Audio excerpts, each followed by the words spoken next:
Welcome back in. Trending on social media, some influencers claiming that you should not use any kind of sunscreen, no matter how long you're outside. They claim it blocks things that your body needs. Some of them also claim that the sunscreens contain things that can cause serious health problems. Joining us now to separate fact from myth is Dr. Marion Northington. She is a double board certified in dermatology. She also does Mohs surgery. She happened to have done mine surgery when I had my skin cancer removed, so thank you for that. But good morning. Good morning. Thank you for having me. You told me in the green room that even your son has come to you and said, Mom, I saw this on social media. What did he say? Well, he said that sunscreen's not safe. And so I bet you about lost your mind, didn't you? I said, we're turning off this TV until you put your sunscreen on. And that's not true. There is no science that shows that any of these sunscreen ingredients that are available are dangerous. But I do know where some of the rumors began. Okay. So there's the FDA has to control and make sure that all these over-the-counter products are safe. So before they're regarded as generally safe and effective, they have to go through certain studies. And one of the studies showed that some of the ingredients, 4 of them, 4 chemical ingredients, were absorbed into the skin, into the bloodstream. Okay. So that's what's gotten people upset. But the FDA has not removed those ingredients. We're just doing more studies. There's no evidence that shows just because it was absorbed means that it's unsafe or unhealthy. Look, we all know getting a little vitamin D is good.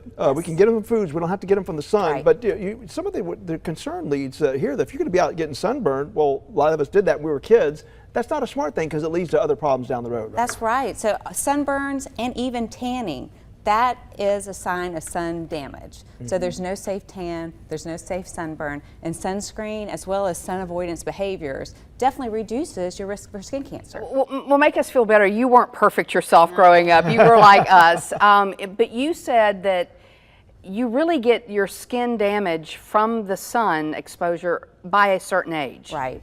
Most people accumulate the majority of their sun damage by the age of 20. Oh, I'm done. And the more sun that you get accelerates the damage and the skin cancer risk, wrinkles, pigment spots, all that. So it still matters that you're protecting your skin, because the more damage that you get just accelerates those problems. Some of these influencers have also claimed that these sunscreens block important receptors your body needs. Well, it is true. If you're wearing sunscreen and you're wearing your sun protective clothing and your big hat, you are going to produce less vitamin D yourself. But the American Academy of Dermatology recommends that everybody get their vitamin D from foods that are fortified in vitamin D and vitamin D supplements, because vitamin D is important. But you don't say avoid the sun, because I do feel better when I've gotten a little bit of natural sun. Absolutely. Right? I want you to be outside, but the main thing is try to seek shade, wear protective clothing, wear your big hat and sunglasses and sunscreen. So one thing that I tell my son, I tell kids, if your shadow when you're standing outside is shorter than you are, that's a high UV index, and so seek the shade. So when you're out early before 10 and after 4, you'll notice that your shadow is much taller than you are, and that's a safer time to be outside. Me and my shadow, and we're looking at some of the recommendations here and the truths about sunscreen and skin cancer. I do want to ask you though, as people shop for the right types of sunscreen, what would you advise them to buy in terms of looking for the right ingredients? Right. Well, I want it to be broad spectrum because you have UVA rays and you have UVB rays, and so you want a broad spectrum sunscreen and at least a SPF 30. SPF 30 is going to filter out 97% of harmful rays.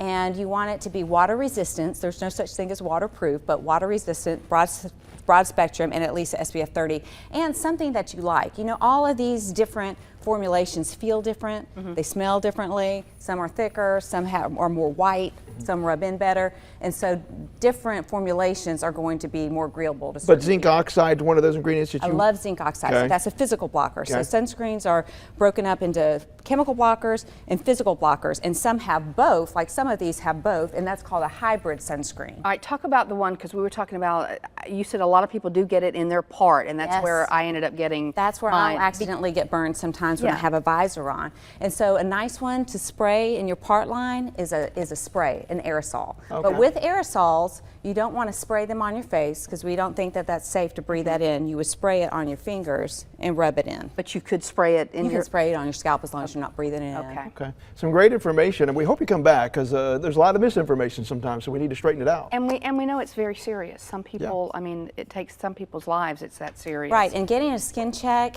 is for everyone. Everyone needs a skin check because we find melanomas all the time, and when we find that early, we save lives. So get important. a skin check every year. Dr. Marion Northington, thank you so much. Thank you. Thank you.